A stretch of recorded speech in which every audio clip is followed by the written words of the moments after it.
Madam ఇప్పుడు first of all వచ్చేటప్పటికి ఆ! మీరు 'సలార్‌లో' చేసిన క్యారెక్టర్ అనేది అవును. చాలా యూనిక్‌గా ఉంటది అక్కడ. ఆ! మీరు ఆ ఎక్స్‌ప్రెషన్స్‌తో చిన్న చిన్న డైలాగులతోనే మీ అవును. క్యారెక్టర్ అనేది ఉంటుంది. అవునండి. అందులో గూడా మీరు చేయడం మన విష్ణు గారు ఎవరైతే ఉంటారో ఆయనకి హ్మ్. వైఫ్ క్యారెక్టర్ చేశారు. అవును. అసలు ఫస్ట్ ఆఫ్ ఆల్ మీకు ఆపర్చునిటీ ఎట్లా వచ్చింది?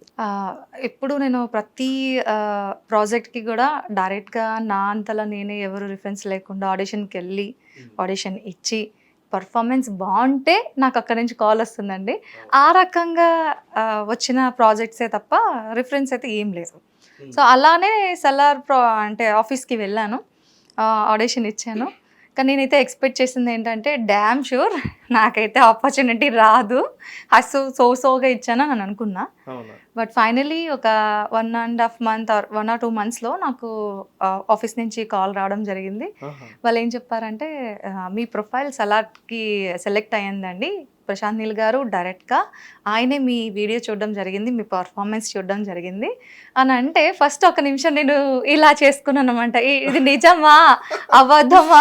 ఎవర్రా ప్రాంక్ చేస్తున్నాడని చెప్పి అనుకున్నా. యెస్ అండి. ష్యూర్ నేను ఒక ఇంటర్వ్యూలో కూడా చెప్పాను. ఇది నిజంగా ఏమనుకున్నానంటే, అరే! ఎవర్రా ప్రాంక్ చేస్తున్నారు ఈ టైంలో అన్న లోపల అనుకుని, ఎవరు ఈ టైంలో వద్దు ప్లీజ్ నేను డబ్బింగ్ స్టూడియోలో ఉన్నాను. ఆహా! అయ్యో! టైం అవుతుంది అనంటే, లేదు మేడం మేము సలార్ టీమ్ నుంచే చేస్తున్నాం అని చాలా కూల్‌గా వాళ్ళు చెప్పేటప్పటికి హ్మ్. ఓకే. సలార్ టీమా? మళ్ళీ నేను ఎలా అనుకున్నానంటే, I oh! Think a background artist గాను హ్మ్. దానికోసం ఇక్కడ నుంచి అంటే నేను ఆంధ్రాలో ఉంటాను. ఆహాహా! అక్కడి ఓకే. నుంచి ఇక్కడ తెలంగాణకొచ్చి వర్క్ చేయడం అవసరమా? హ్మ్. నేను ఇలానే అనుకున్నా. ఏ హుహుహు. ఏ బ్యాక్‌గ్రౌండ్ ఆర్టిస్ట్ కోసం అంత కష్టపడి ఇక్కడి నుంచి అక్కడికెళ్ళడం ఎందుకు? హ్మ్. సరైన క్యారెక్టర్ అయితే వెళ్దామని నాకు ఇంటెన్షన్ ఉంది. హ్మ్. సో, నేను డబ్బింగ్ స్టూడియోలో ఉండడం వల్ల నేను వాళ్ళకంత టైం ఇవ్వలేకపోయా. ఆ! ఏంటి అని అడగలేకపోయా. అంటే క్లియర్‌గా తెలుసుకోలేకపోయారు. అవును. రైట్. ఆఫ్టర్ దట్ వాళ్ళు డేట్స్ ఉన్నాయా అని అడిగారు కదా! నేను మళ్ళీ కాల్ చేస్తానని చెప్పాను. హ్మ్. కాల్ చేసిన తర్వాత నేను అడిగాను. క్యారెక్టర్ ఏంటండి అనంటే, సో ఆన్ సో ఆన్ ఇలా అండి అని చెప్పారు. హ్మ్. అంటే చూడ్డానికి వాటెవర్ ఓకేలే. పెద్ద సినిమాలో మనకి ప్లేస్ దొరకడమే చాలా ఎక్కువ. అవును. మళ్ళీ నువ్వు ఆపర్చునిటీ ఇవన్నీ థింక్ చేస్తున్నావా? అవేం థింక్ చేయకు వెళ్ళిపో అని అది. ఇన్‌సైడ్ నా ఫీలింగ్. ఆ! అలా వచ్చానండి. అవునా? అసలు ఫస్ట్ ఆఫ్ ఆల్ మీరు ఆంధ్ర అని చెప్పని అంటున్నారు. అవును. అంటే ఆంధ్ర అంటే మీ కుటుంబ నేపథ్యం గురించి చూసుకుందాం. First okay. ఆఫ్ ఆల్ అసల ఎలా మీరు ఆంధ్ర నుంచి ఎక్కడికైనా ఎళ్లారా? లేదంటే మీరు ఉండేదే ఆంధ్రాలోనా? ఎందుకంటే నమ్మశక్యం కావట్లేదు మీరు చెప్తున్నా గాని ఆంధ్ర అంటే. ఎందుకంటే నాది కూడా ఆంధ్రానే. అవునా? అవును. ఓకే. ఓకే. మేబీ నాకు తెలిసి నేను ఆంధ్రాలోని పుట్టి అండమాన్‌లో పెరగడం వల్ల మేబీ ఈ లుక్కు లేకపోతే మీకలాగా నేను కొంచెం సంథింగ్ డిఫరెంట్‌గా ఆంధ్రాలో కనిపిస్తున్నానేమో. పుట్టి అండమాన్‌లో పెరగడం ఏంటి మేడం? ఆ! అదేనండి. So, father like is a employee. Okay. So, right. ఆ ఓకే. రకంగా ఇక్కడ నుంచి ట్రాన్స్‌ఫర్స్ అవుతూ ఉంటాయి గదా! హ్మ్. హ్మ్. హ్మ్. ప్లేసెస్ అని. ఒరిస్సా అని అలా ఇలా. సో, ఆహా! ఆ అయితే రకంగా సెంట్రల్ గవర్నమెంట్ జాబ్ అయ్యుండొచ్చు. ఆ! ఓకే. అవేం తెలియదు. Okay. He is employee. Okay. Right. ఆ! సో, ఆ రకంగా ఇక్కడ అండమాన్‌కెళ్లారు. షిఫ్ట్ అవ్వడం జరిగింది. ఆహా! సో, ఒక చాలా ఫ్యూ ఇయర్స్ ఉన్నాం. హుహుహు. ఆఫ్టర్ దట్ ఇంక ఫైనల్ టైమ్‌లో ఇంకా ఇటు షిఫ్ట్ అయిపోదాం. ఇక్కడే ఆంధ్రాలోనే సెటిల్ అయిపోదామని ఆహాహా! అనుకుని షిఫ్ట్ అయ్యామనమాట అక్కడి నుంచి ఇక్కడికి. అవునా? సో, తర్వాత ఇంకా నేను ప్రాజెక్ట్స్ వైస్ ఇలాగా ఈ కెరియర్ స్టార్ట్ చేశాననమాట నా మరి కెరియర్ అనేది. స్టడీ గాని ఇది కాలేజ్, స్కూల్ ఆ! కొంతవరకు అక్కడేనండి. రిమైనింగ్ ఏదైతే ఉందో అదంతా అండమాన్‌లోనా? గూడా ఆంధ్ర సైడే నా ఎడ్యుకేషన్ అంతా అయ్యింది. అవునా? యెస్. సూపర్. యెస్. ఎక్కడ మేడం ఆంధ్ర అంటే ఎక్కడ? మీరు అడ్రెస్, లొకేషన్ ఏది చెప్పొద్దు గాని. నియర్ ఒరిస్సా అండి. నియర్ ఒరిస్సా నేను ఆహా! BTech okay. కంప్లీట్ చేశాను. ఆహాహాహాహా! సో, అలా. రైట్. అయితే ఇప్పుడు ప్రశాంత్ నీల్ గారు చాలా గ్రేట్ డైరెక్టర్ ఆయన. అవునండి. హ్మ్. అవును. ఆహ్, మీకిట్లా ఆపర్చునిటీ వచ్చిందని చెప్పని మీకిట్లా కాల్ చేసి చెప్పారు. అవును. ఓకే. మీరు అవును. దానికి మీ రియాక్షన్ కూడా చెప్పారు. అవును. మీరు ఫస్ట్ డే హ్మ్. లోకి. ఎళ్ళినప్పుడు ఓకే. ఎట్లా అనిపిచ్చింది? ఆ ఫీలింగ్? బేసిక్‌గా అంతమంది క్రౌడ్ ఉన్నారు కదా! అవును. ఇన్‌సైడ్ అయితే నిజంగా చెప్తున్నానండి. నేను కూడా బ్యాక్‌గ్రౌండ్ ఆర్టిస్టే అనుకుంటా ఇక్కడ. ఛాన్సే లేదు. ఇంతమందున్నారు. నన్ను తీసుకెళ్ళి ఎందుకు స్పెషల్‌గా కూర్చోబెడతారు అని అనుకున్నానండి. వన్స్ వెళ్ళిన తర్వాత సార్ అసిస్టెంట్స్ ఉంటారు. ఏడీస్ అవును. ఉంటారు కదా! అవును. సో, వాళ్ళేమో సార్ వీళ్ళ ఏంటి గెటప్ అంటే వాళ్ళు చెప్పడం జరిగింది. డైరెక్టర్ సార్ చెప్పడం జరిగింది. ఒక్కసారి మీరు విత్ కాస్ట్యూమ్ రండి అని అన్నారనమాట. హ్మ్. విత్ కాస్ట్యూమ్, విత్ మేకప్ వెళ్ళాము. చూసారు. సార్‌కి ఇంకా ఏమైనా హెయిర్ స్టైల్ కానీ మేకప్ అవి చెప్పడం జరిగింది. సో అదే ఫస్ట్ టైం నేను ఒక పెద్ద డైరెక్టర్ని కళ్ళ ముందు ఫేస్ చేసింది ఏంటి అంటే ఆ రోజు అనమాట.